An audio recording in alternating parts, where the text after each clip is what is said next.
cash cab now.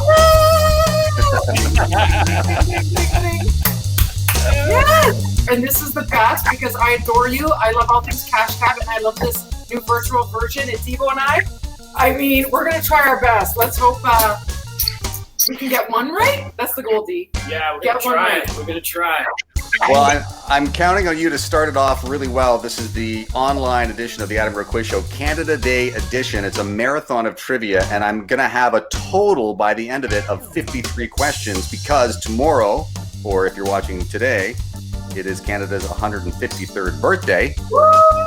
Happy birthday! And there was no way I was going to do 153 questions. I mean, I could. Dina and Devo, co-hosts of Breakfast Television on City TV in Toronto. Dina, you're a self-confessed pop culture junkie, and Devo, you're a sports and entertainment specialist. Is that fair? Specialist is a strongly worded term. We'll go with it. It's accurate. We still the North, baby. Yes. Hey, Adam, I've always wanted to say this. Okay, ready? You know I love puns. Here we grow. All right. And you'll probably get some puns in here. That's a little bit of my thing as well. But one of the things that you shared with me, Dina, was that you like to go to Niagara-on-the-Lake, and I'm assuming that there's a little bit of wine involved and maybe some dining and some nice walks. But any theater ever? You know, yes, once. We actually caught a show. Don't ask me what it was. Don't remember. Perhaps I had too much wine. Well, if it was in 2017, this is the nugget that I came up with, inspired by the fact that you like Niagara-on-the-Lake. At the 2017 Shaw Festival's production of Dracula, because, of course, at the Shaw Festival, they do all sorts of stuff inspired by Irish poets and other sophisticated stuff, but they also do like things like Dracula.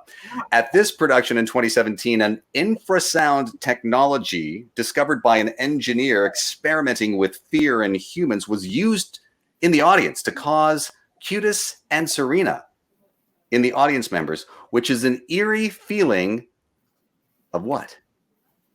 Cutis and serena, which is an eerie feeling. What does it sound like? Can you give me a letter? Something. Why is this so hard? See, when you watch, you're yelling answers at the screen. But when Adam's asking you the question, you go, boy, what's that called? Does that have a name? Like, it's got to be something discombobulating, like a strobe light.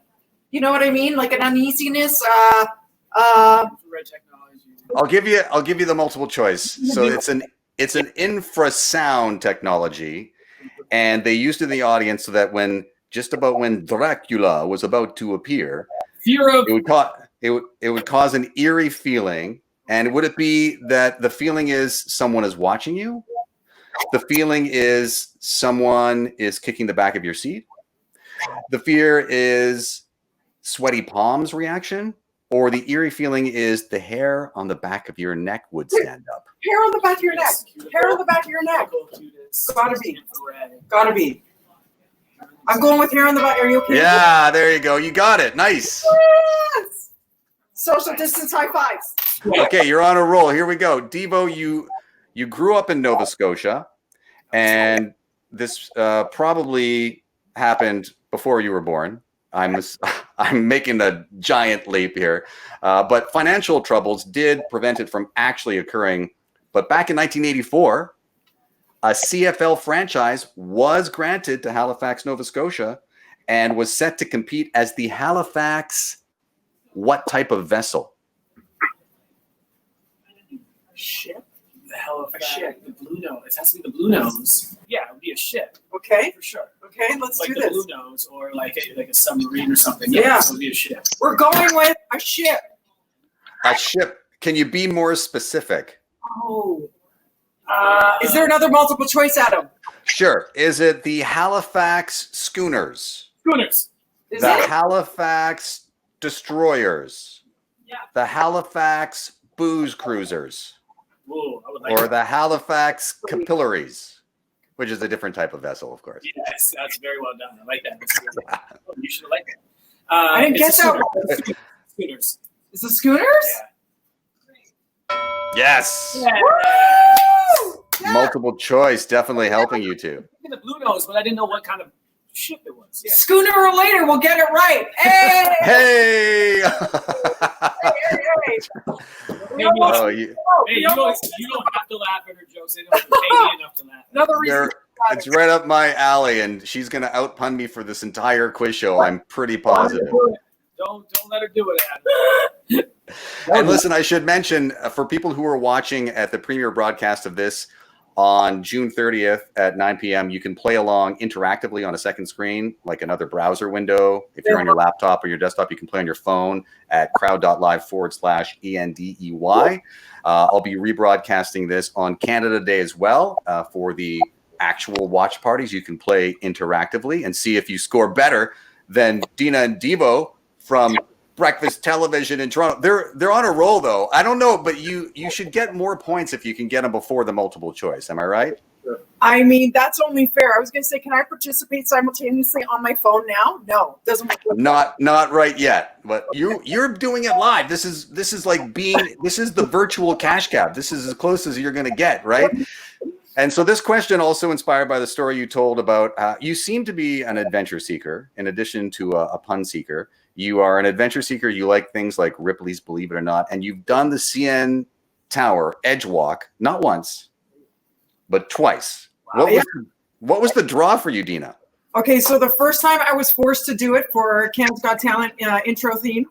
Then I had to do it live on BT. So when forced, I will do these things, and only when forced. You, Devo? I've never done it. It's time. I'd like to.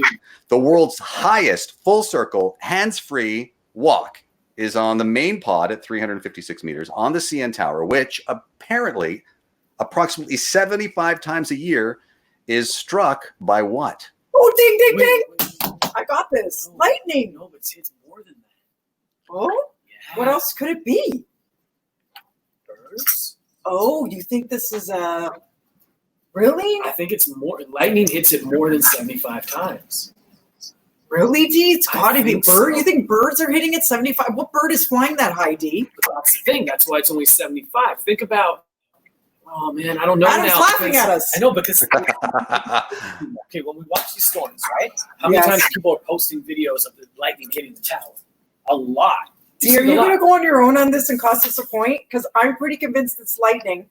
I'm going like thunder and lightning, and you're going birds. Yeah. That's good. Look at that. Like the props are coming in handy. Okay, fine. Go with yours. Go with yours. Yeah, seagulls? Yeah. Seagulls. Seagulls. No. No.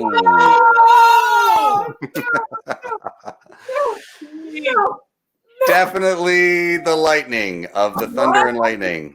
Go with your instincts. D's next time there's a division amongst the team, you got to go with D on this one. Even though this question is because you're a sports specialist, which is what it says. Laurent Duvernay-Tardif is Canadian, went to McGill University, an NFL player with Kansas City, and is the first not only to play but also win a Super Bowl while also having a license to do what? Oh, to practice. Doctor. Yeah, practice. I knew this one, and I don't even know anything about sports. You told me this.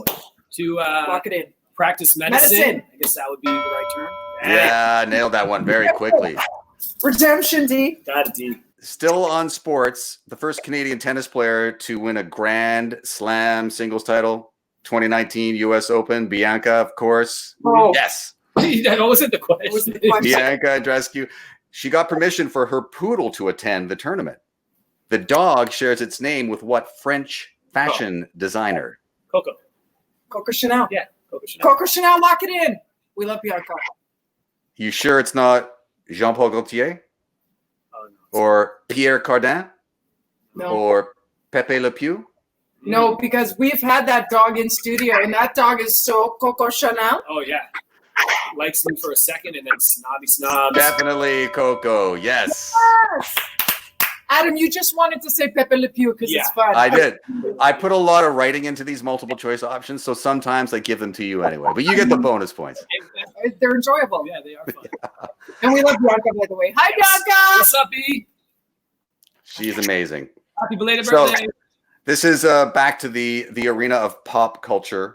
Now, when looking for a new home in 2020, after officially leaving the royal family, Prince Harry and Meghan Markle were urged not to move to Canada because Madonna said our country was what? She said it was boring. What does Madonna know? Boring. Sorry, we bore you. We like it like that. Are Boring. you bored in the house? In the house? Bored? What? Bored in the house. Bored in the house. Bored in the Bored. Yes. Yes. We shouldn't be happy about this, but we won. This is also a bit of pop culture. 2019, Ryan Reynolds creatively promoted his aviation gin in an online ad featuring the actress who starred in the controversial ad for what brand of exercise equipment? Peloton. Yeah. Peloton. I got this one. You're not going to I'm see me out of with this you. one. I'm with you. Peloton, lock it in. She's not even looking at Devo anymore. She's got these. Boom. Yes. That one for sure. This one I think is going to be a challenge to keep the correct answer streak going. So take your time, think about it. I think that it's going to be a more challenging one, a little bit out of the arena of pop culture. This is believed to be Canada's first train robber. Bill Miner is said to have coined what iconic robbery phrase? A robbery phrase? Who knows a robbery phrase? What year was like, it? Put them up. Oh, that's going to help you? Like, I need to know the year? I don't know. When were people robbing trains still? 1930, 1800s? I should be more thorough. You're right. What location Where was this train was going, Adam? Bill? Can we have some multiple choice? Yeah, you can have them. Bill Miner, said to be Canada's first train robber, coined the robbery phrase, "Go ahead, make my day." Oh, Clint Eastwood. Nobody move. The bored man always gets paid. No, this one out. Why? Or hands up. Okay, are we going with nobody move? Are we going with nobody move? Nobody move. What would you rather? Nobody move. This is a robbery. Hands up. This is a robbery. Sounds better. Nobody move. This is a robbery. Oh, I steered us in the wrong direction. What It's was hands it? up, isn't it? Hands up? It's hands up. Yes, I figured that would be a stumper. Okay, redemption. Okay, let's get Maybe it. it's this one. Vancouver became the first major Canadian city to ban what? What year? Banning. What are they banning? Ooh, That would have been 2019. Plastic bags. plastic bags is a good one, D. Plastic bags. Seems like something. Straws. It could be straws. Ooh, 2019. Plastic straws. Plastic bags. Something to that effect. Yeah. Are we on the right path here? Ooh. Could it be straws? Wasn't straws? Wasn't that like It's pretty pretty recent? recent. Oh, Adam gave us the choices. You know what he's going to do? He's going to have plastic straws and Yeah. plastic bags. It's not going to help us. Actually, I don't think it was 29. I think it was in 1757, the same year that Bill Miner robbed that train for the first time. Hey! Okay, the multiple choice. Vancouver became the first major Canadian city to ban what? Single-use yoga mats. Single-use coffee cups. Toronto. Or single-use plastic straws. It's straws. I love Toronto's hilarious. Yeah. We're locking it in deep. Plastic straws. Nailed it. Yes. Finally, together in unison. I love it. So I'm going to put on the lights for the last one. Just to, Oh, the I've been lights. getting calls for the last week about how much pressure we were under. Yeah. And I was so stressed out, Adam. there's I was like, what if we just like make fools of ourselves, you know? Like, what's Oh, 2 plus 2? Oh, calls, no. text messages. I got DMs about Yeah, it. I was Nothing about the stressed. show. Nothing about like BT. About this, what we're doing right now. And it's not even like you're kicking us off at the side of the road in the middle of winter somewhere. Here we're coming I from. know you're safe. You're safe. Three more questions. 3 more. Okay. Canada supplies 80% of the mustard seeds used to manufacture Dijon in France, with Grey Poupon being the apparent favorite brand of what movie character? No, what was that movie? That's such an iconic thing with the Grey Could you Poupon. please pass the Grey Poupon. Isn't that the line? I don't know what movie that Who is. remembers what movie that is?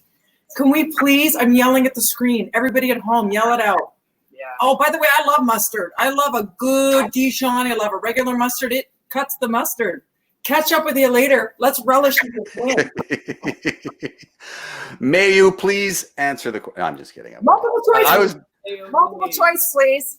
Is it Wayne Campbell from Wayne's World? McLovin from Superbad, Ron Burgundy from Anchorman, or Ellen Ripley from Aliens? What? Whoa. We said no to all of these. Tell me there's a choice 5. No, wait. What? Oh, Say it again. So Wayne's World, McLovin, no. It's got to be Ron Wayne's Burgundy? World. Ron Burgundy? Ron Burgundy might have said it. Okay, let's go with Ron Burgundy. Who put the question mark in the teleprompter, Adam? Ron Burgundy? I'm mustard?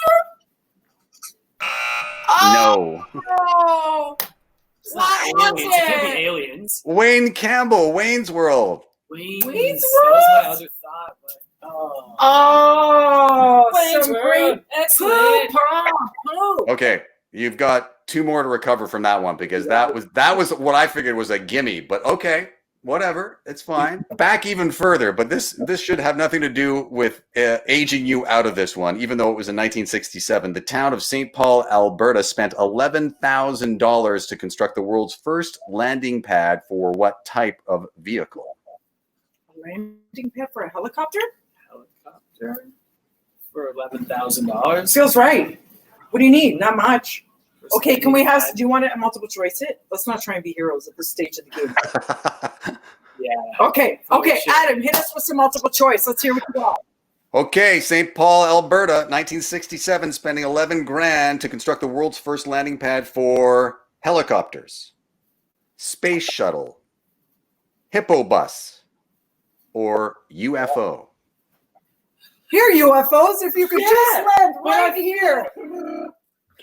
Think about like all that Helicopter. Roswell and all that time. Helicopter. Would a small town Helicopter. considered? I just said this. Play it out. Feel me out here. Would a small town like that who maybe had sightings consider? Oh my God! What if they land here? If we give them a place to land, helicopter. Helicopters. No. What is it, Adam? It's UFO, the first Oh, UFO landing pad. Oh, D, I'm sorry. I thought you were just D. You gotta leave on a high note, Yes. right? So that you can tell everybody that you made it through the Adam Growe Quiz Show Online Edition victors. So the Juno Awards just handed out virtually, and Comedy Album of the Year came back a couple of years ago. The Comedy Album of the Year presented by SiriusXM Canada. The winner this past year, just recently, went to Lil Bit of Buttle by Sophie Buttle. Very funny comedian. The first ever Juno for Comedy Album of the Year was in 1979, won by the Royal Canadian Air Force, featuring the character Big Bobby Clobber, who played what sport? Excuse me, can I use Google as a friend? No, okay. Well, it could be anything because you could body check. Could be So it anything. could be football, baseball to smash a Baseball. ball. It could be hockey to body check. It could be football to tackle. It could be Multiple choice, please. Well, if you think of this being a Canada Day special edition marathon of 53 questions, there are 2 official national sports of Canada. Lacrosse is one of them. Yes. Cross. Isn't field hockey considered one? Yeah, that's I don't think that field hockey is. The 2 official Oh, it's lacrosse. Yeah. sports of Canada are hockey and lacrosse. And lacrosse kind of in, the summer months when hockey is not as, although everybody's playing hockey. So which one is it going to be? 50-50. Spin the B, spin the T. Is it Adam. Just because we want to end on a high note, okay? Does it rhyme with jockey or sauce? jockey or sauce? Yeah, this is the answer. Rhyme You're with rhyming- jockey you're rhyming sauce or with lacrosse. sauce. Yeah, lacrosse. It's all right. Does it? What should it rhyme with? I don't even understand what that means, but I love it. I messed Maybe this up Air twice now. Force. You only messed this up once. Air Force. So we're gonna let you take this. Oh man. That's it. Hockey? Lock it in, hockey! That's wrong.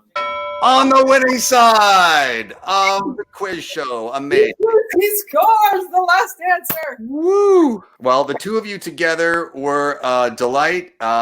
Whether you're talking about jockey or sauce, I'm not sure. But I'm sure that people will be able to be very well informed now that they have gotten your incorrect answers and your correct answers to inspire, and a little bit of stories there. So thanks for taking a virtual ride with me, the Cash Cab guy, and it was a real. We loved it. Meet. This is our stop. Thank you so much, Adam. This was a blast. Happy Canada Day, yeah, to both of you and the whole team there. Happy Thank you. Canada Day. I love you and your family. Okay, we're gonna fly out of here. Helicopter sequels and everything else.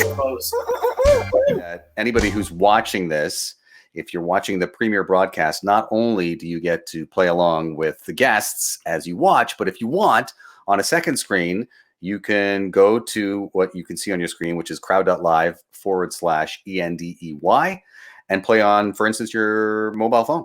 And you can see if you've got the trivia smarts. This guest that we're on camera with right now is a comedian, host of Canada Reads, which is coming up July 20 to 23, and appearing at the Just for Laughs Drive-In series in Montreal on July 24th. Ali Hassan, how are you, Ali? How selfless you are, Adam, to not mention that you too are appearing on that very same series. We're obviously not driving together, which is a weird thing. So weird. But so happy to be working with you, man. I'm excited to have you. And I have to admit, I asked you to share some stuff with me that I could find some inspiration for some of the questions. Some of them are not. But the idea is for you, if you know the answer, you can kind of sit on it for a bit to see if people watching are keying in their answers or guessing. Yeah. And maybe they'll learn a little bit of something about Canada. This is a special Canada Day edition. Maybe even about you, because one of the things you shared with me that I didn't know was that for over a decade, you were a chef. And I'm sure, like a lot of professional comedians, it was kind of a primary hustle and then eventually a secondary and side hustle. But that's not like just waiting tables or, delivering newspapers. That's like takes training. So tell us about that. How did chef come about? Well, my singular focus, this is just what I loved since I was a kid. I always, the story begins really with me insulting my mother's sandwiches at age 14. This poor woman used to work 50 hours a week. She would make our sandwiches the night before going to work. But the sandwiches were white bread, a big slice of tomato, and a Kraft Singles. And she was happy with that.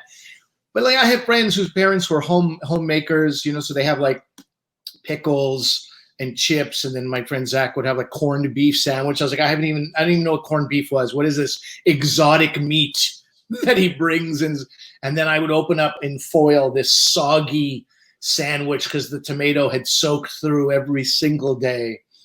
And so that would be my sandwich while eating, So then one day I just go, Mom, you're can we swear on the show? Do you swear? Do you say the S word? Well, it's I can bleep you out, I guess, but no, it's fine. I told my mom, your sandwiches taste like shit. And I'm not even allowed to speak that way around my mother now. And I shouldn't have certainly been doing that as a parent. Now I'm like, oh God, what a horrible. Anyway, so my mother is also somebody who she doesn't forgive easily. So she was like, okay, well, you will make your own sandwiches from now on. And I was like, good.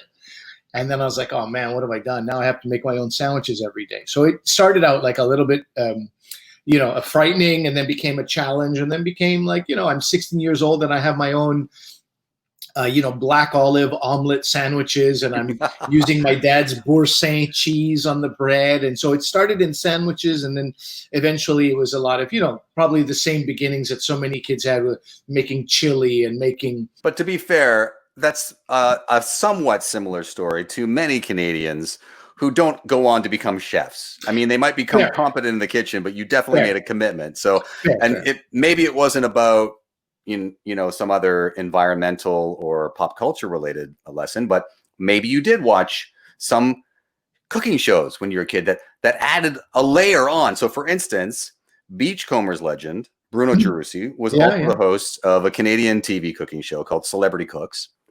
This was in the 70s and 80s. And he had guests including like Margaret Trudeau, Bob Crane from Hogan's Heroes, Scatman Crothers, and also what pre-fame Stupid Pet Tricks talk show host. I mean, I know you probably know this. Is it? I mean, it's got to be David Letterman was on a Canadian. Stupid Pet Tricks was Letterman, was it not? Or was it Paul Schaefer, who is Canadian? What are we talking about here? Well, he's the talk show host. Yes. Oh, you're saying guest. Sorry. And what? Yeah, he was a guest on Celebrity Cooks before he hosted a show which he introduced Stupid Pet Tricks. That's David Letterman. He cooked fettuccine verde on the show. Really? So yes. I don't know if that's a big one in your repertoire. There's no bread in that one, so whatever. Now, another thing you shared with me was a newfound or a relatively newfound love for Nelson, BC. How did that come about? Man, I know nothing about Nelson. I know nothing. Now I know something from staying there for 48 hours, but I knew nothing. I just knew that I got booked there. I was touring this show for the last few years called Muslim Interrupted, and like it's kind of like it's a little bit ballsy to have Muslim right in the show name, like right there. Somebody can be like, yeah, I don't think I want to see a show about religion. Definitely don't want to see a show about that religion. So you're kind of like, you're narrowing the field. And I was like, that's okay. I want people to come to the show knowing what I'm going to talk about, which is my ups and downs and ins and outs with my relationship with Islam.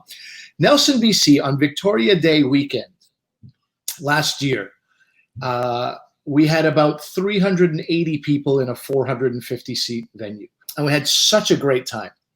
And also when you drive to Nelson, the GPS is like Nelson in 5 kilometers. You're like, I don't think so, bud. It is. We are in the rocks. We are in the rocks. This is incorrect. Nelson in 2 kilometers. Nelson in 1. You're like, it's impossible unless I'm turning around that corner and there's Nelson. And sure enough, you turn around the corner. You're like, what? Like growing out of the side of a mountain. Is this? It's like the scene from Aliens when they're looking at the bleeps of the aliens on the radar thing, and they're right on top of us. They're right. Where are they? Nelson was hidden in the air ducts. Is the spoiler alert? Exactly. Exactly. I loved everything about the town. I loved the vibe and the people and the support that I got there. Now, one of these is located in the basement of the Growe building in Nelson, British Columbia. Referring to the prime minister who authorized their construction in the late 50s, what are the Cold War era atomic bomb shelters built across Canada nicknamed? You might not have had time to go see it. The Deef, something to do with Diefenbaker in the 50s. Was it John Diefenbaker? The bomb shelters are called the Deefs. I'm going to go with the Deefs. Is it the Shell Turners? He was a prime minister. Yeah, the Brian Escape Mulroomies. That's not the 50s. No, that's the Chrétien Trenches. Not the 50s. Or the Diefenbunkers. Diefenbunkers. The Diefenbunkers. Huh? You are on the right track. Impressive. Oh, that's good. Now, the string of questions I've got for you kind of take you across the country because you are originally from Fredericton. Born in Fredericton. I wouldn't know the town if I was standing in it right now, unfortunately. But mainly like Montreal raised me. Yeah, but I still have this. All I need is Fredericton. I don't need anything more. Take it, and run with it. I should have ran with Montreal, but that'll be up later in the show, or perhaps it was earlier. So this one's not exactly New Brunswick, but I'm just spending a little bit of time on the East Coast. So during 9/11, 38 jumbo jets, 4 military flights redirected to Gander, Newfoundland, which brought to the small community 6,759 passengers and crew, plus 9 cats, 11 dogs, and a pair of what endangered species of ape? If you've seen the musical, I went to Come From Away. I came from Come From Away recently. What is the endangered species of ape? Man, I've seen Come From Away. My daughter and I went earlier last year. I'm going to say an orangutan, but that's not right. I don't know.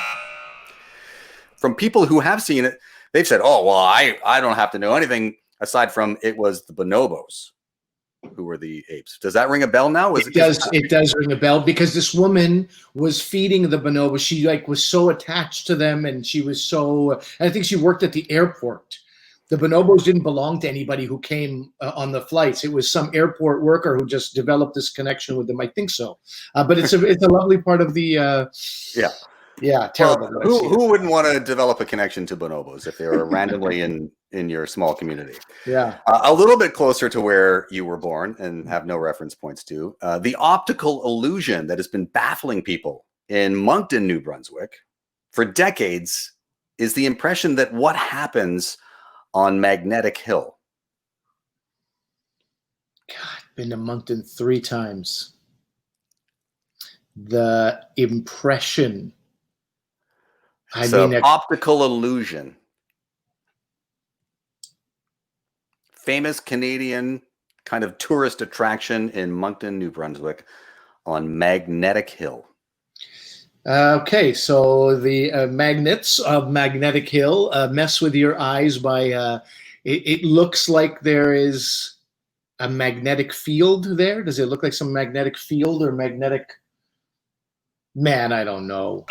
Is it the impression that cars roll uphill?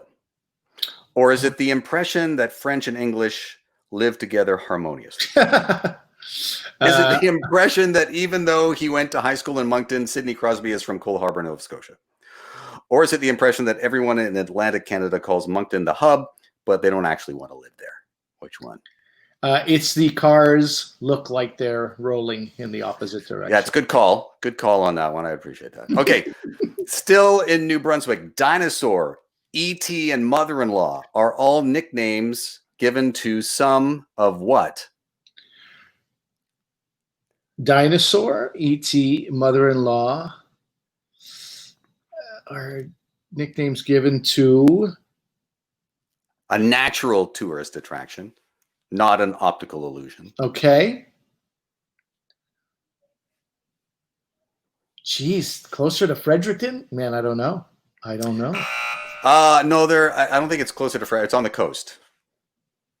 Dinosaur, E.T., and Mother-in-Law are all nicknames given to people who are difficult to speak with on the phone. Creatures with limited time on this planet. Things that are frightening to watch when they're eating. Or the Hopewell Rocks. Probably the Hopewell Rocks, huh? Probably good. Probably. Okay, only 4 more questions. I think you're breaking even on this at this point in time. It's the best I've ever done. And well, I think this is kind of might bring it back home into the comedy geography. In March 2015 on Comedy Central, at 21 years of age, Justin Bieber became the youngest ever person to experience what comedy tradition? Roasting. The roast. Roasting. Nailed that one. Yeah. The Comedy Central roast. Push that one through. Nice job. All right. Now this one, let's see if you can keep a roll going on this. A first in the British Commonwealth and currently the highest capacity of its kind since 1959, McMaster University in Hamilton, right? Someone I know went to school there. Yep. What did you study? I did my MBA at McMaster. Okay. So at McMaster, it has been home to a fully contained what? The University of McMaster has been a first in the British colony, the highest capacity of its kind, fully contained. Is it something nuclear? There's nothing nuclear happening in Hamilton. Grain elevator. I did grain silo. No, that's not Hamilton. That's not what. Is it an ice cap machine? It's not. An outdoor hockey arena, a university hospital, or research? Oh my God. No, or research nuclear reactor. Is that right? Nuclear reactors in there? Yeah. I think it's going to be the hospital. Oh, you still go with the hospital? I'm still going with the hospital, yeah. Fully contained hospital. Yeah, I hate when those hospitals are leaking uranium emissions. They can be toxic, those hospitals. We have to build a containment structure. It's called nobody gets in or out. McMaster University Hospital, I thought it was called. It's like you train on, I don't know. You weren't in the sciences, so that's it's the nuclear. Yeah, it's the nuclear. It's the nuclear. I thought I would know that. Like I spent 2 years in that place. Nobody talked about the nuclear. I can't believe it either. That's a hot trivia fact for Canada Day. 2 more questions. Yes. I think you're going to get both of these. I'm banking on it. This is when I could do like a prediction. Okay. In 2012, a CBC and Maclean's magazine investigation discovered that of the few people former Prime Minister Stephen Harper was following on Twitter, one of them was what famous cartoon dad? Cartoon dad. His cartoon dad had a Twitter website? Yeah. Now, do we mean that It's not a real person. It was a cartoon. Yeah, it was a cartoon dad. Okay. Who's a good cartoon dad? Family Guy, Peter Griffin, Homer Simpson. Homer Could Simpson. be. I'm going to say Homer Simpson. Yeah, Homer it was. Okay, great. You wouldn't predict that for No. Prime Minister Stephen Harper, but he didn't follow a lot of people, and he was I think he was exchanging actually with Homer Simpson, and then eventually stopped following him because it was not the right branding, I guess. I don't know. Not. All right, last question, and I desperately tried to find something that would tie into the fact that you are the host of Canada Reads for numerous years. Now, how many years in a row have you done? This will be the fourth year. Yeah. So it's a lot of reading, which is impressive, and you do a fabulous job, of course. So I wanted to write something to tie into that.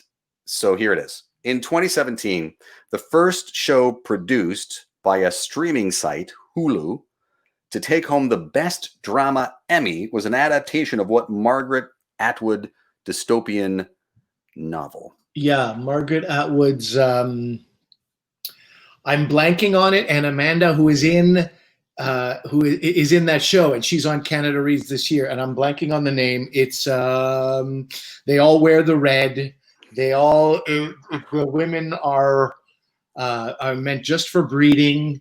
I'm blanking on the name. This is terrible. I know the show. I watched 2 episodes so that I could interview somebody from the show on cue. This is Margaret Atwood. The Handmaid's Tale. Handmaid's Tale. Jeez.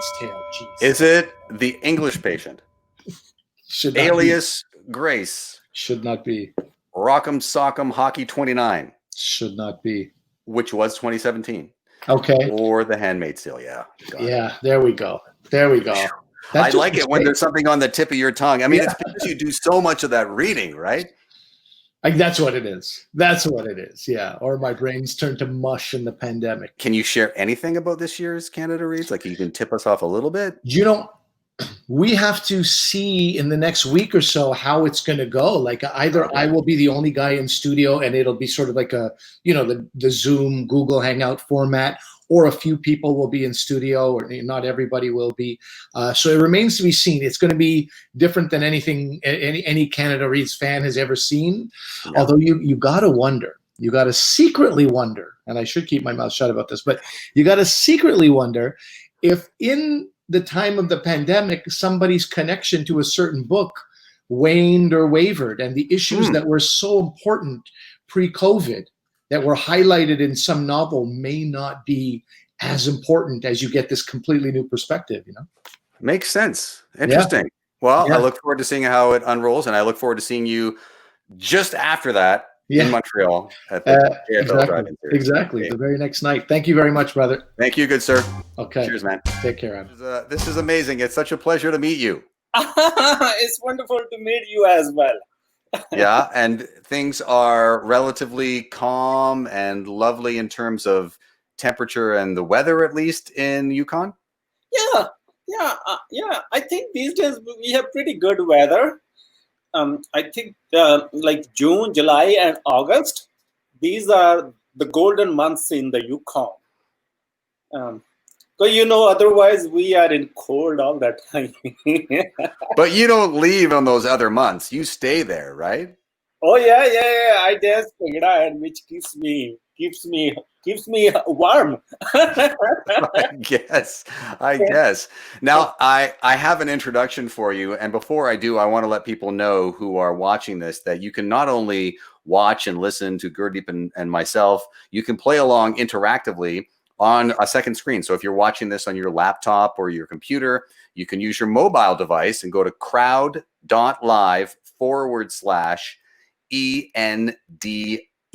as you see on the screen. And this is your chance to play along with questions to test your trivia knowledge as we ask these questions. And I've got an introduction for you, and you correct me if I'm wrong, because I've got digital technology specialist, author, Bhangra instructor, and promoter of cross-cultural harmony in Canada and around the world. Is that fair? I think that's fair. Thank you. Okay. I ask my guests on the Adam Growe Quiz Show online edition to give me some fun facts about themselves, which we're going to learn about. And then I asked them if there's anything that they want me to promote. And your answer was just so lovely. You said, what I want to promote is harmony. And I think that's beautiful. Thank you for that. You're most welcome. Now, you live in a cabin without any running water or what other creature comforts that you might expect in Yukon. What area specifically of Yukon, to give people a kind of like a bit of a reference point if they are looking at a map of Canada? So if they want to find me, no, not if they want to find. Just to give them a geographical kind of reference where you are in the world. I was joking too. I'm close to Lake Lavage. If you don't know where Lake Lavage is, like I would say from city of Whitehorse, if you go to north, I mean towards Dawson City, and maybe 30 minutes or 40 minutes drive out of the town is close to the lake where I live. It's a beautiful area, and Lake Lavage is also famous due to Robert Service's poetry, because he wrote his famous poem, like Sam McGee, which I think most of Canadians they know about. So I live in that area. And you dance every day. So tell us a little bit, before I ask the first question for you, where the style of dance Bhangra came from. How did it start? So Bhangra was originated in Punjab. And a long time ago, Bhangra was created by Punjabi and Sikh farmers. And a long time ago, farming was tough, all manual. Like these days, we have tractors, combines, it's a bit easier. But at that time, it was a very tough job. So those tough, hardworking farmers, they created this form of dance to add fun and entertainment to their farming activities. Even after harvesting their crops, they used to dance Bhangra. And they all tell stories of the different type of farming activity. I was reading on your website, and I wanted to show, is it okay if I show a little bit of you dancing? Oh, yeah, of course.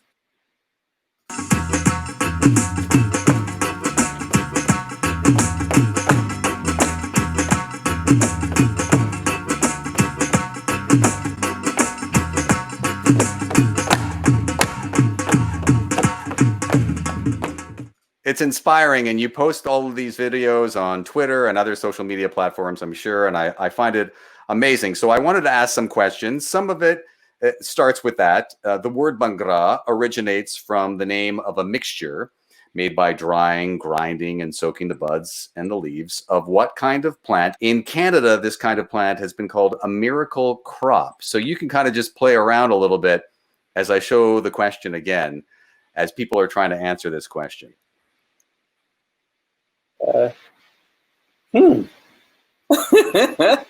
Now, this is just my research. I'll give you the multiple choice. Is it cannabis or hemp, tobacco, coffee, or the chia pet plant? Maybe it's coffee. Oh, I thought for sure that I was on the right track of this. From what I understand, it's the hemp. Oh, cannabis. Really? And I'm not saying that's what explains the dancing. I'm just saying that's what my research found out. But nonetheless, that was one of the things that you shared with me, was that you love to dance every day, and I certainly enjoy seeing it. It brings me great joy, and I know it brings a lot of other people. Another thing you shared with me was your appreciation for Kluane National Park and Reserve. What is it about Kluane that you really love? Kluane National Park is an amazing place in the Yukon in Canada. First and foremost, Canada's highest peak is in the Yukon. Okay, don't say it. Don't say it, because that's going to be the question. Hang on. Kluane National Park is known for amazing glaciers. It's a really diverse, genetically diverse grizzly population is in Kluane. That area has amazing wildflowers, like wild plantation. That is amazing. So it's beautiful. When you just go there, you just realize that you are in the different part of the world. And it's part of a larger region that's been declared a World Heritage Site by UNESCO. and helps to form actually the largest internationally protected area in the world. And the question is for you, and I'm assuming you got this one, in Kluane are the highest and most massive mountains in the country, including Canada's highest peak. Canada's highest peak shares its name with what X-Men movie character? So if you know the peak, you're going to know the answer to this. But Logan, I would say. yeah. So is it Mount Deadpool, Mount Mystique, Mount Storm, or Mount Logan? Of course, you got that one right. Perfect. Mount Logan. Yeah. Now, because you dance and you bring that Bhangra to the Western world and make it accessible, you're not the only one. In 2016, South Asian Canadian Punjabi playback singer and songwriter Jazzy B, I don't know if you know Jazzy B, Jasminder, was the first South Asian to be added to the BC Entertainment Hall of Fame Walk in Vancouver, which is located on what street?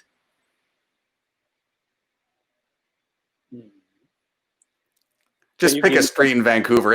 Any major street will probably be a good guess. I would say that Georgia Street. Oh, Georgia's a good guess. There's Georgia, Robson, Pandor Street, Granville, Denman. Think about the one where there's a mall where it closes down for parties and stuff like that in the summer. Granville. Yeah, Granville Street. That's right. Now, this is a little closer to home, this question. At the Sourdough Saloon in Dawson City, Yukon, their famous drink containing an alcohol-preserved human toe is called what?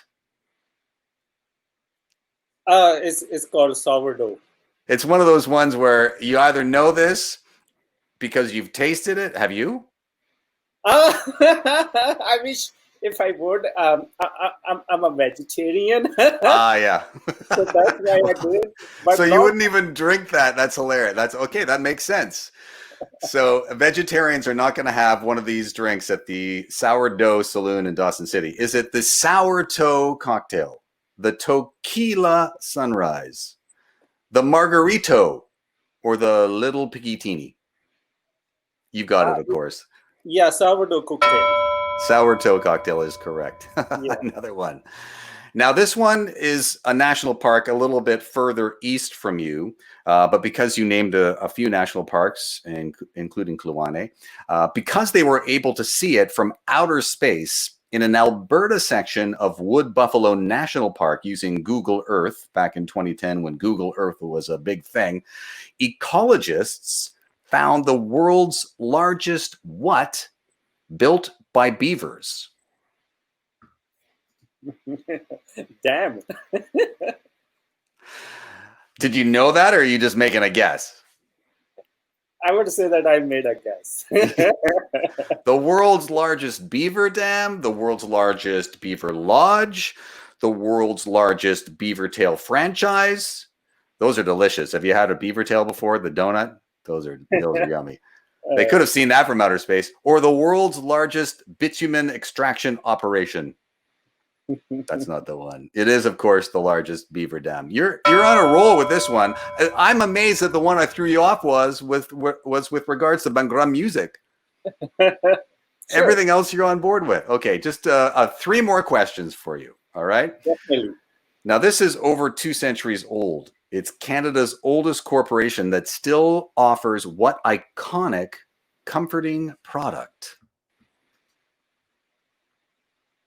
Think about one of the oldest companies in Canada.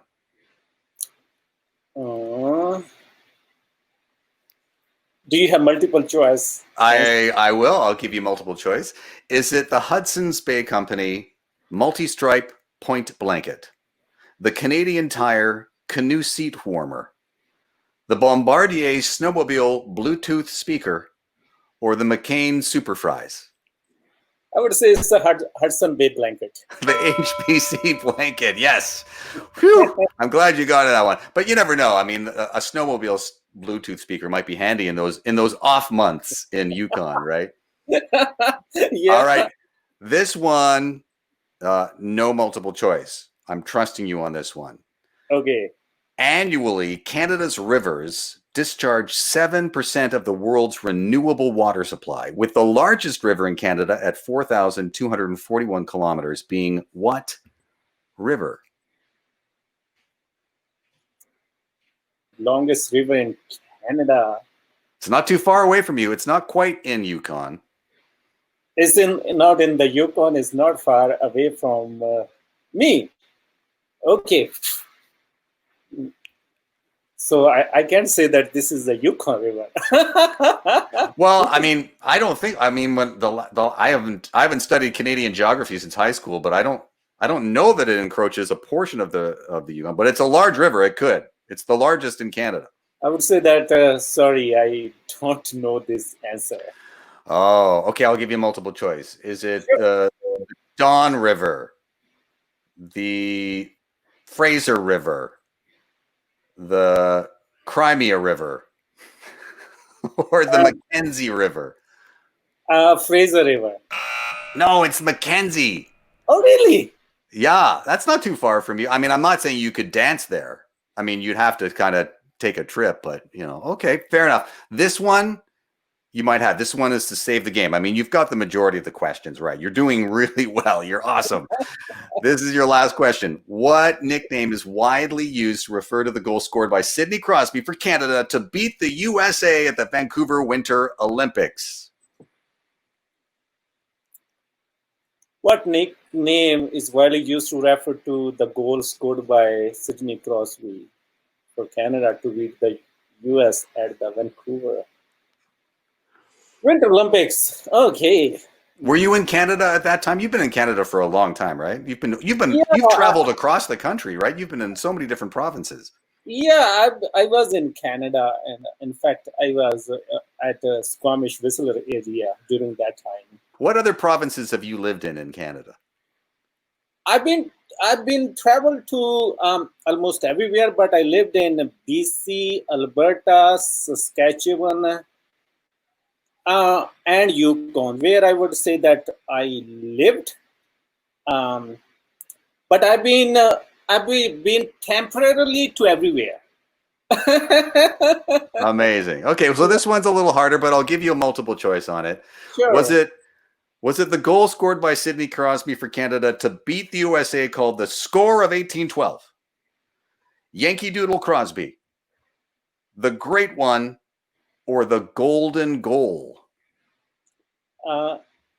Golden Goal. Yeah, that was the one. It's probably refreshing your memory. You were in Squamish. You weren't too far away. I have tiny bit contribution in organizing that event. Well, you're less than tiny. You're, in fact, huge contribution to harmony across Canada and globally, and joy and positive energy is the dancing that I watch. And I thank you so much for playing along on the Adam Growe Quiz Show. Thank you so much, Adam. Thank you for having me, and thank you for echoing the message of cross-cultural harmony and positivity, which we all need this today, especially these days when we hear all sorts of news coming from our social media. And after hearing those news or after reading through those social media stories, sometimes we feel sad, depressed, or different kind of mood sets, but we shouldn't forget that at the end of the day, we are all humans. That's beautiful. Thank you so much. Thank you, Adam. Thanks for having me. Take care. Okay, bye-bye. Bye, Adam. Bye. Cool, friend. I appreciate it. How are things going? Not bad, man. Not bad. I mean, all things relative. Working in music and working as a musician or a producer, a television person, and all of that, I always work really hard so I can go away and isolate, be it in Kelowna, Grand Forks, Victoria, Newfoundland, or in the country. When I left Much Music, I moved to the country. I moved to the Laurentians outside of Montreal. So I moved on top of a hill. You alluded to the fact what people will probably know you most for, but more and more people are knowing you for other things. Sound engineer and editor, radio personality back in the day, right? Yeah, Currently, music producer. I mean, I've produced the Nylons. I've executive produced a bunch of stuff, and oddly enough, I just saw that Cirque du Soleil is going bankrupt to a great extent, which I just saw that on the news. I worked on Cirque du Soleil Alegria. That was my first project after Much Music, and I was the contractor for that. So a session that I started on my own for my project became a session that turned into a session for Alegria and Cirque du Soleil.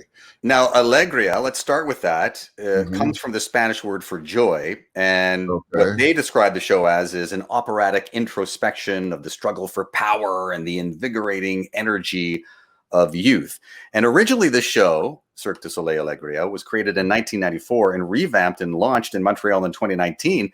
I didn't Mhm. see this news that they've gone bankrupt, but one of the founders, this might be one of the reasons, one of the founders of Cirque, when Guy Laliberté paid Mhm. $42 million in 2009 to become Canada's first space tourist on a Russian rocket to the International Space Station, the ISS. He Yes. famously wore what on the cameras in the ISS? What did he wear? Geez. I'm not sure. You know, he used to live around the corner from me. And a lot of those people I went to school with because they used to perform on Crescent Street in Montreal before there was a Cirque du Soleil. And they would do free performances in the street, and that's how it'd start. So I imagine him being. Would it have been a Canadiens jersey? A Montreal Well, it Canadiens could have been. jersey? It could have been a Montreal Canadiens jersey, stilts, a Uh-huh. bonhomme suit, or a red clown nose.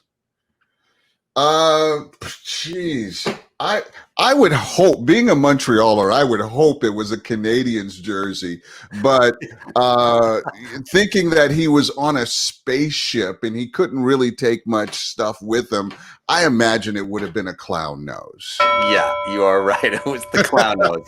He went back to his roots.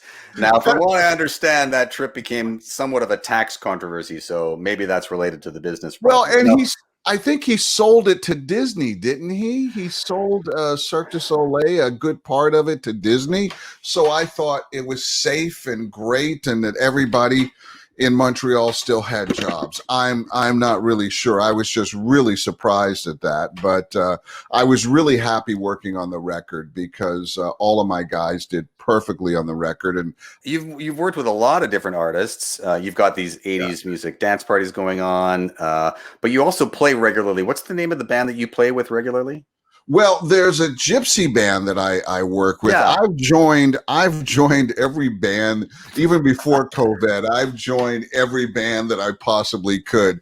I'm on the short list. I DJ with the Spoons, so I tour with them as their opening act. I'm their opening act as a DJ and host. I host the whole show, and I've been threatening to sing with the band as well and play with them. So that's coming up when we can get back to shows. I'm a member of Romani Rota, which is the gypsy band I sent you a song on. Nice. Great, a phenomenal gypsy band. They have a new single out with Devo Jordanowski. It's all about staying sane, and you know, I'm bringing in various guests for this special Canada Day edition of the Adam Growe Quiz Show online. In fact, I'm going to bring in an additional guest right now. Hello, Michelle. Hi. Oh no, she's got a chihuahua. Yeah. I know. Oh, right there too. I got another Oh. one. I don't think you can see the other one, but I'm sure he'll walk in screen at some point too. So one of them is about 15 and this one's about 9. Very cute. Well, I'm bringing you both into the studio. We're going to roll through your questions. You're both going to play each other's questions now because I had separate questions, but you never know. You might need some assistance. So Michael, meet Absolutely. Michelle. Michelle, meet Michael. Michael, of course, much VJ from days gone by and very established and successful producer of music. And Michelle, a huge Canadian stand-up comedian, one of my faves. So I'll do formal introductions as we bridge into your questions.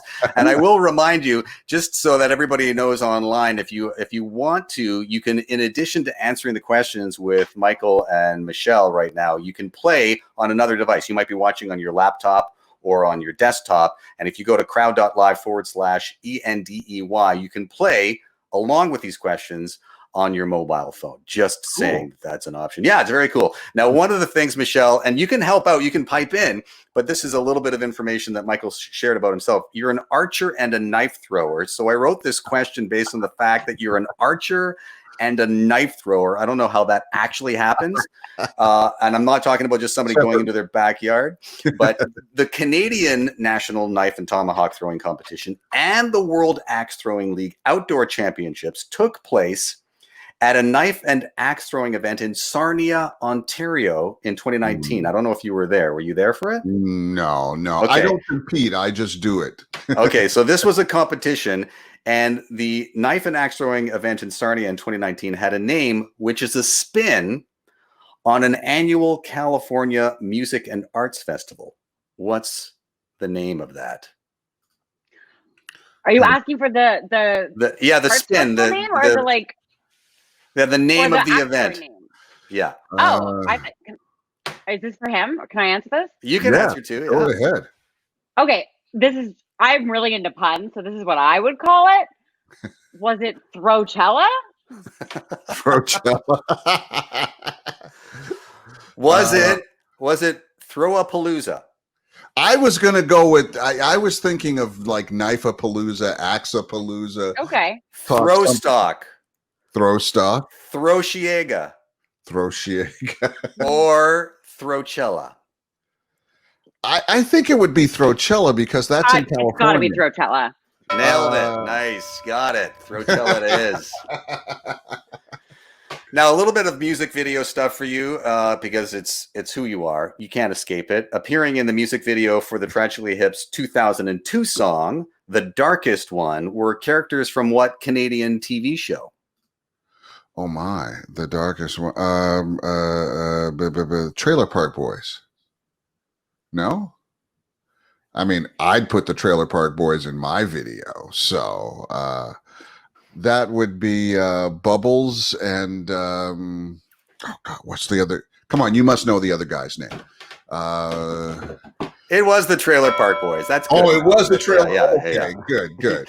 Yeah.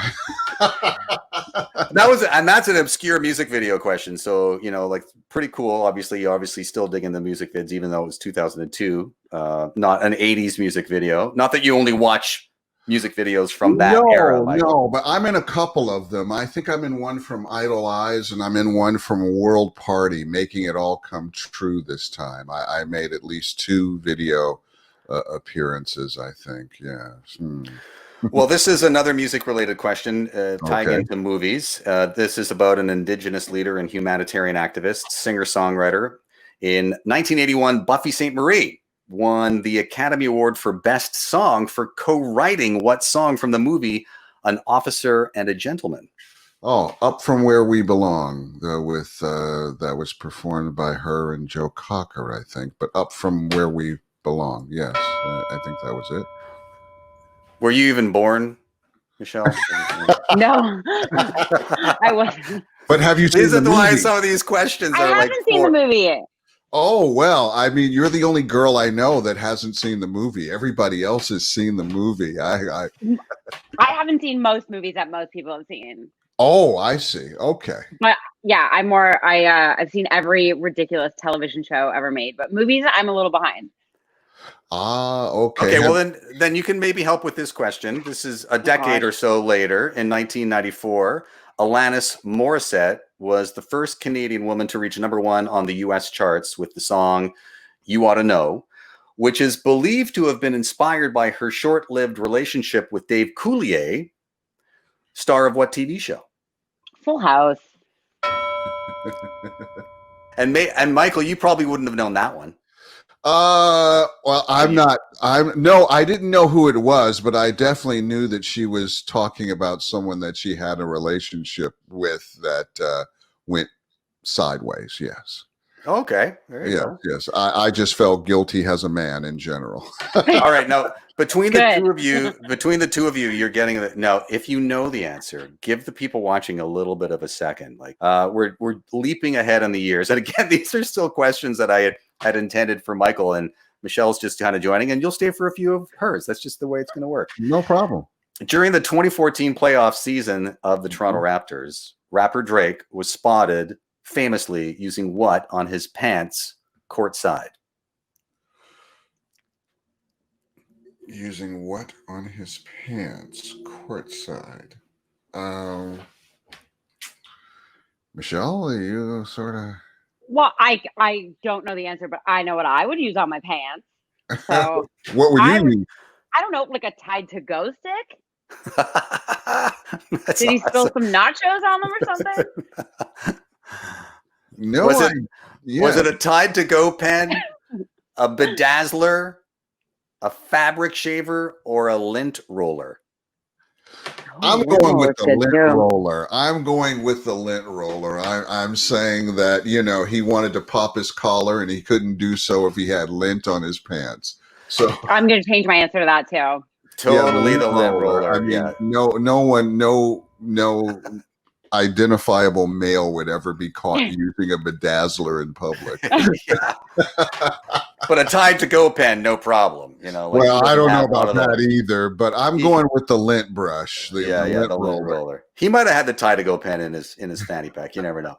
What platinum-selling, Juno Award-winning, and chart-topping singer is known as Canada's Queen of R&B and says that the 2002 hit that she was featured on, called Money Jane, invented the Toronto Canadian sound?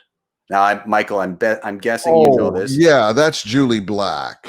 That's Julie Black. A friend of mine paid for that, actually. At Play the Record, they helped him with that. That is a record store still downtown. But yeah, Money Jane, it was her. And someone else was on that too. Baby Blue Sound Crew, I think it was. Yes. Another music-related question tied into pop culture. 20 and 29. In 2009, Canada released a set of stamps, which is very exciting, I know. Featured artists who had enhanced Canada's music industry, including what iconic 80s rocker who had himself previously taken a picture of the Queen, and his picture ended up on a 2003 Canadian stamp. Yeah, that would be Bryan Adams. And again, woo! Bryan Adams, yeah. Big winner. Yeah, they did some really neat stamps. I think Oscar Peterson has got one too, but Bryan Adams would be the correct answer, I think. Yes. All right. Now, we didn't formally introduce Michelle. You can find her tweet storms of comedy on, of course, Twitter, and her YouTube clips online, of course. And look for her next appearance in the Chuckle Comedy Club, which her husband has set up in their living room. Right? From what I understand. Welcome formally, Michelle, and thanks for hopping in and helping with Michael. He's going to stick on. If you have some time, Michael, you can stay for some of Michelle's questions. I'll help you out as much as I can, and I will yell and scream when you get it right. Now, one of the things that Michelle shared with me was that her favorite movie, even though she claims to not have seen any movies, is in fact Rocky. Okay. So, for someone who claims that she's never seen any movies, including An Officer and a Gentleman. Here's the thing about me and movies. When I find a movie I like, I watch it like 500 times. Mm-hmm. And it takes me a while to add to the rotation. So there's like maybe a handful of movies that I just watch constantly. And so why did Rocky become one of those favorites? Was it just random or? It was random. So when I was in high school, they had like a Rocky marathon on TV. And I remember I just got like sucked in and I watched like all of them in like a whole weekend. And it was just, I don't know. It's probably like the first time I remember being really into something that wasn't like a comedy when I was a kid, because I would always just watch like funny movies and stuff. And I got like sucked in. And then I had to do a project on an actor for media class. And I was like, I'm going to do Sylvester Stallone. And I got roped into the story about how he wrote it. And everyone had like always turned him down for roles that he wanted. So he created it for himself and wouldn't let anybody make the movie if he wasn't in it. And I got kind of like addicted to that underdog story. Now, I couldn't find anything that was a gem that I could tie into Canada for this special Canada Day edition of the Adam Growe Quiz Show online to Rocky. But I did. Oh, you do for Rocky? No, you don't. Oh, yeah. Who for did Canada? The theme? Maynard Ferguson. actually, Montreal trumpet player. He Oh, he did a version of the Rocky theme, if not the Rocky theme. He was a Montreal guy. Who am I kidding? The cash cab guy trying to pass one past Michael Williams. But here's the one I came up with. Okay. In Rocky 4, Mm-hmm. the Peony Agrodome in Vancouver, British Columbia, played the role of an arena in the Soviet Union for the fight between Rocky Balboa and Ivan Drago. Ivan Drago was portrayed by what Swedish actor? that's pretty easy. Yeah. Do I have to give time, or can I just say it? That was Dolph Well, Lundgren. it could be. I could give you the multiple choice if you need them, but I don't think you need Sure, I don't, but go ahead if you need. It's Dolph Lundgren, them. 100%. who looks very good today, by the way, like to the day. Yeah, he does. He does. He sounds He really looks good good. too. He's really busy. You also share with me that you have a bittersweet relationship with roller coasters. You don't like them unless they're at Centerville, right? Yeah, Is that- I only like kid roller coasters. Well, I mean, have you ever tried like a big one? No, I don't. Oh, well, yeah. Okay. I went on the Ferris wheel at the CNE last year, and that was really scary. And I was even scared of like the kid coaster. Like I was on and I was like, and I was screaming. And then like these two like girls in front of me that were probably like 10 just looked back at me and they were like the kid coasters are scary too. At Center Right. Island, Centerville. Mm-hmm. Mm-hmm. This one at Canada's Wonderland features floorless roller coaster trains and the only 360-degree loop for a dive coaster on the planet. At Canada's Wonderland, Yeah. the world's tallest, fastest, and longest dive roller coaster has what Canadian territory-related name? Oh gosh, I think I've been on this with my son. Okay, give us the three. What are the three? Is it the Northwest Territories Tundra Dome? No. The Nunavut Arctic Catapult? No. The Sixplosion? The what? Well, the Six, it's a territory. Oh, the Sixplosion. It's not a territory. Or the Yukon Striker. Oh, I gotta go with Yukon Striker. Sure, I'll go with you on you. I'll meet you I there. won't go on it. But Yeah, exactly. She won't go on it, but definitely the Yukon Striker. no. So we're going to bring another person into the stream. Here's Ashley Cooper. Hi, Ashley. Hey. Hi, Ashley. How's it going? Good. Meet Michael and Michelle. We're overlapping time, so you all get to play along with the questions now. And if anybody has to leave, you can just let me know as we're rolling past 8 o'clock. But I want to make sure that everybody gets on board. Michael, you've been here for a while, and we've had great stories. Ashley, you might have been listening in the waiting room. Michael is schooling me on music trivia, so I heard that. I need some backup here. Yeah, I need some backup. Now, Michelle, this is a little bit back to you because I don't know if you were born there, but you grew up in Peterborough. Am I right? Mm-hmm. Right. So I was born and raised. Yeah. Born and raised in Peterborough. So Peterborough's own Sir Sanford Fleming, inventor of Standard Time, also designed Canada's first postage stamp. Ooh. Another stamp question. I didn't know. I know. that. I have all the exciting topics for you guys. What iconic image was on the very first stamp?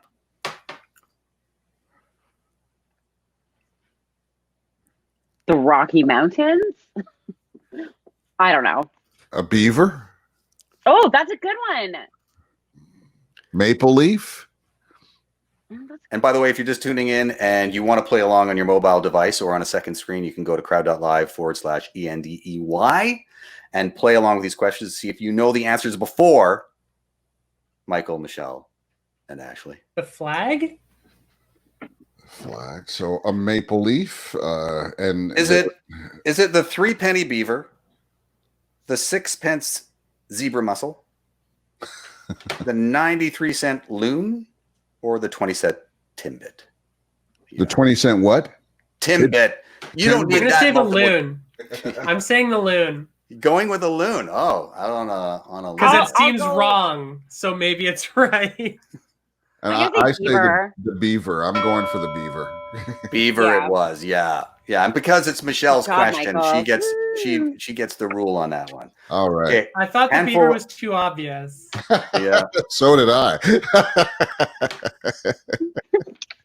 Now, this is all stuff that's supposed to tie into Canada Day with Canadian content. This is a little bit of a stretch, but I think it works. This is about another movie that Michelle probably hasn't seen. And we'll formally introduce you, actually. Don't worry, once we get to your set of questions. You're just kind of lingering right now, and I know. But you're contributing in a positive way. You're not just lingering. You're here.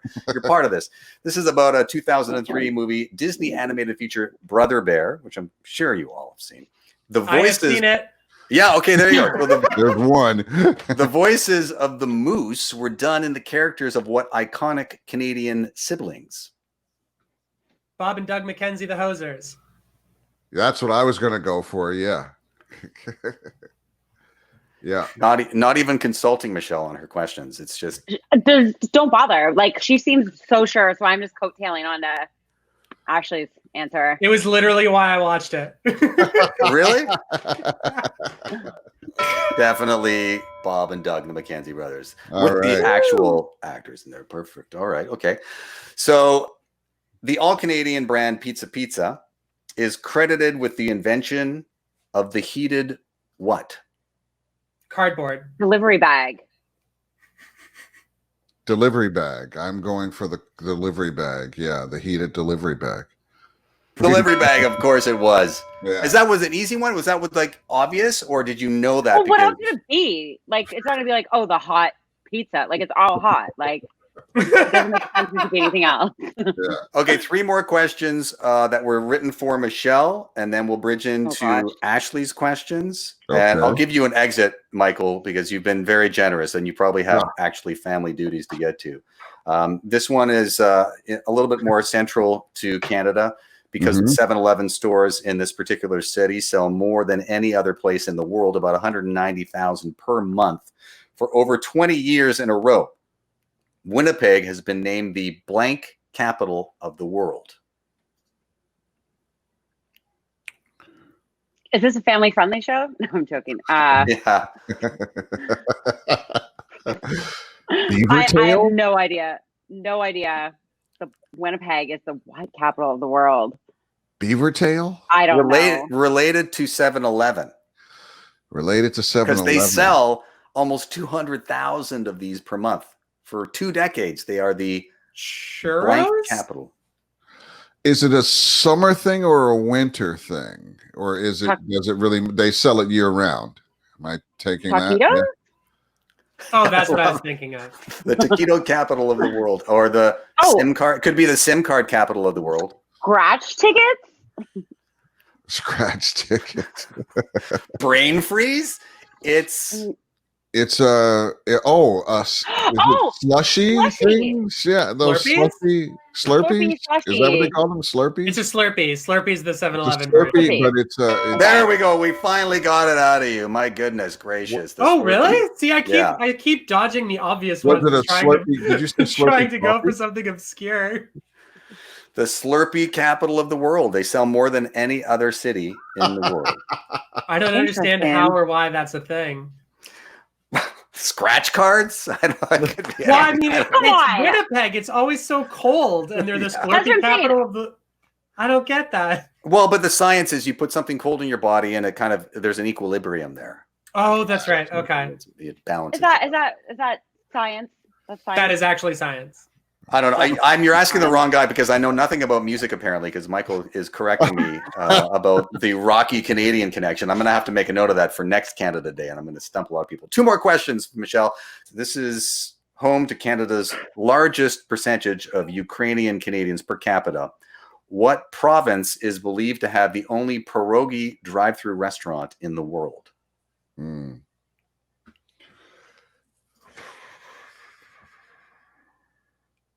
Saskatchewan. Yeah, I think I'll go with Saskatchewan too. When I was driving across, we got lots of pierogies from Winnipeg on. It was pierogi town. Yeah. You get a Slurpee in Winnipeg and then drive through, grab your pierogies and But you only get the Makes sense. pierogies in summer because of the equilibrium thing. You don't unless you get frozen pierogies on a stick. Right. Yeah. Okay. Yeah, that's correct. It is Saskatchewan. Nice job. All right. Right. I kind of gave it away. I could have been a little bit more vague about that. But the last question kind of ties into the fact that in Canada, part of our rich heritage is that First Nations, Métis, and Inuit communities, the interconnected relationships with all living things is called the sacred circle. So also a creature in Guardians of the Galaxy, the sacred circle is often illustrated with an image of what? A raccoon? Yeah, the sacred circle raccoon. Rocket. A tree. A tree. Yeah, I'm thinking the tree guy. Oh, Yeah. come on. I didn't even think about that. Yeah, That's a better answer. Tree guy. Groot. Is it Groot? Groot. Yes. Okay. That's Groot. a better answer. I don't think Groot's in the middle of the sacred circle. I don't think so either, but Groot just seems to be the one that would have something to do with it. Groot, which is the only word he ever says for anything, and that's the word for correct. Yes. Yeah. Nice. I mean, it could have been Thanos or Gamora, but it's the raccoon, the circle of life. There's a green alien chick in the center of the circle. Yeah. Ashley Cooper, stand-up comedian and Twitch streamer with the show Ashley Versus. I didn't know this about you. I know you're hilarious, but I didn't know you were a gamer. And so who are you taking on in the Twitcherverse? I don't know if that's what you call it. It's mostly just me playing horror games, but I'm a huge chicken. And so it's kind of me versus my own fear for the most part. Unbelievable. Yeah. Well, I'm a bit of a chicken too. I wasn't quite sure exactly what kind of games. I'll remind you if you're just tuning in that you get a chance to play along on your mobile device or on a second screen by going to crowd.live/ENDEY. See if you can get the questions correct before Michael, Michelle, or Ashley. These questions were inspired by Ashley. And one of the things that you mentioned before we get into the game universe, I asked everybody to share a little bit about themselves to inspire some questions. And this was a great one because you said Ashley that there was this weird gas station on a road trip. What was this weird gas station that you remember so fondly about your trips in Canada? So when I was in high school, I spent a couple years as a professional wrestler. And that meant that I got the opportunity to go, for the most part, it was around Ontario doing shows, but we went on a road trip to go out to the East Coast for a series of shows. And I was too young to drive at the time. So I was just a passenger. And basically we loaded up after school and I fell asleep in the car because I sleep very easily in vehicles. And on our first pit stop to get gas, I woke up and we were at this gas station that was playing French rap. The gas station attendant looked like Santa Claus, not dressed up as Santa Claus, but like was an old stocky guy with like a big beard and like white hair and glasses. And I looked out the window and there were like life-size dinosaur statues lining the property. And I was like, whatever this is, I'm not awake enough to deal with it. And then I went back to sleep. Well, I read this story of yours, and in one single search, the first page comes up with this exact place, which is... You found it! Yes. Where is it? It's basically the midway point between Quebec City and Montreal. That makes me town. so happy. So this is in this small town named Saint Leonard d'Aston, halfway between Montreal and Quebec City. And so I didn't really, come up with anything about that place because I thought it would be a little bit too obscure. I just thought it was amazing that I found it. So I asked. So I wanted to ask instead a question about Quebec City. And so this is the Fairmont Le Chateau Frontenac Hotel in Quebec City. It holds the Guinness World Record for the hotel that is the most what in the world? Ooh. Is it the most cleaned hotel in the world? The most cleaned hotel, the most historic, the most vandalized by Motley Crue, or the most photographed? Photographed. We'll go for photographed. Yeah. What was the other one? Cleaned and what? Vandalized? Historic. And what was and historic. I'm going to say historic. Yeah, maybe historic.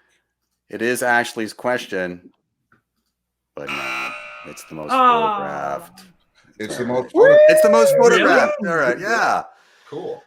So this is another question inspired by Canadiana. I don't think this is as obscure as Hotel Madrid, which is what used to be where those dinosaurs were, in between Quebec City and Montreal. In 2008, when Hasbro introduced the World Edition of Monopoly, and fans got to vote online for their favorite new properties, the city that got the most votes and became the most expensive place to buy a property was what Canadian metropolis?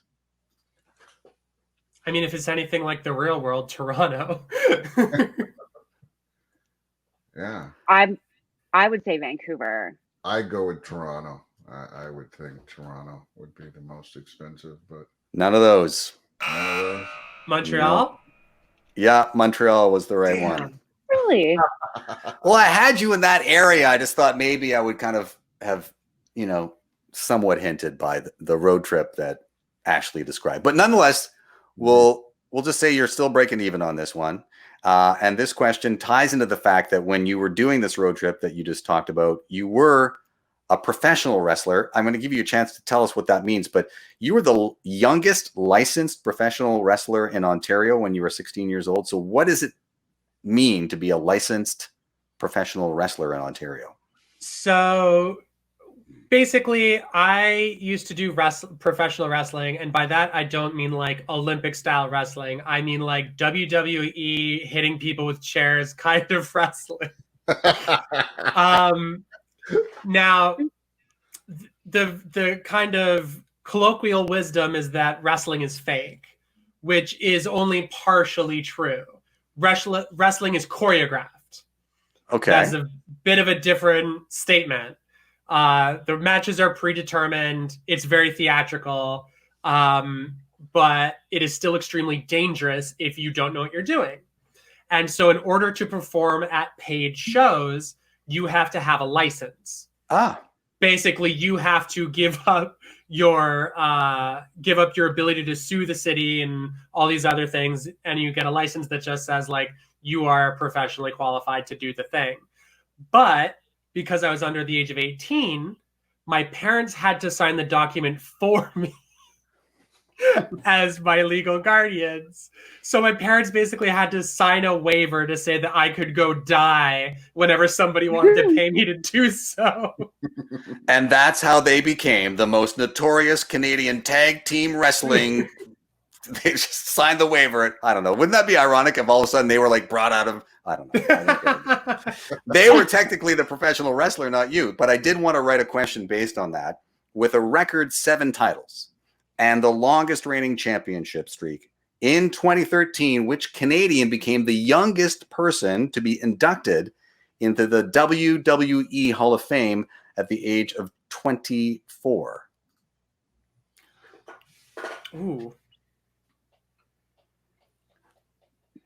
Oh, The Rock.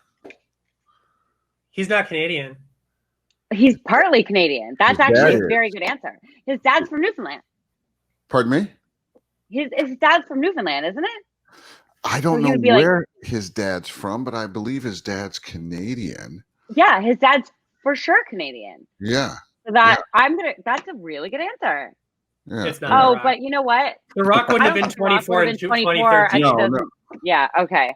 Yeah. That math does not add up. I think it's one of those Alberta guys. Oh. One of the I'm Hearts. probably gonna have to hear. I'm gonna have to hear the multiple Oh, choices. maybe the Hearts. Maybe one of the Hearts. One of the Hearts. Yeah. Is One of the it Hart brothers? Duke Kaboom, Bret the Hitman Hart, That's what I'm thinking. That's what I was thinking. Ronda Rousey, or Trish Stratus? Oh, it Trish could be Stratus. Trish. Actually, Yeah. I'm gonna go with Trish. Stratus. Oh, Trish is my answer. what's that? Nice save there on Trish Woo! Stratus. Trish Stratus. Yeah. The record 7 titles, women's titles, longest reigning female championship streak. But if I added that part, you would have known for sure. We would have known. Yeah, She is that would a have been- legend for Bret the sure. Hitman 100%. Yeah. Oh, he was the legend too, of course. Mm. Now, with Hamilton, Ontario being the first location for Tim Hortons in 1964, what Timmy's term was added to the Oxford Dictionary in 2004? Timbits? Double double. Double double. That's a good one. Ooh. I like that one. I'd go with double double. Yeah. Yeah. What are you thinking, Ashley? Yeah, I'm going to co-sign double double. Now, you grew up in Hamilton? I did. Yeah? But long after the first Tim Hortons opened. Much. Yeah. Is it something that Hamiltonians, people from Hammertown, know that Timmy started there, or people don't really? Oh my God, they know. I know exactly what Tim Hortons is the first one.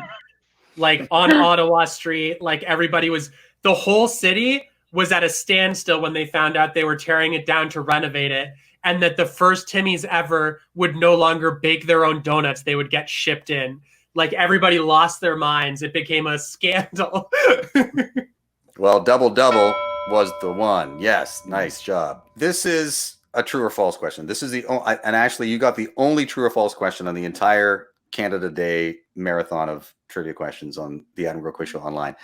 Because Canada opted out of the $100 billion U.S. missile defense shield in 2005, in the event that there was an attack detected on Canada, the American military has been directed not to defend our country. Is that true or false? I'm going to say false. False. I agree with false. Yeah. But now, of course, things may have changed. Yeah, it is true that they are not supposed to defend us. And I think that the reason is, it's not so much that they hate us or they don't want us to survive. I mean, that might have changed. But back in the day, the reasoning is that they have to put their resources to the people that are putting the money into it first. So it wasn't really such a horrible thing, but it is true. They will not defend us if there's an attack. So hopefully there won't be. And hopefully we'll keep our borders closed, is all I'm saying. Right. 3 more questions. You're almost there in your home stretch. Thanks for all of you sticking on to play these last questions. And again, actually, I wrote some military-oriented questions because I thought you were a gamer and you played like first-person shooter games, but you just play like scary zombie things. I don't have anything that. But you must have tried some like Call of Duty or something, or you only played the scary. Yeah, okay. All right. Well, we'll look for that on Ashley Versus to see if you actually pick up anything. So aside from peace and combat missions, the largest operational deployment of Canadian military personnel was in response to what disaster?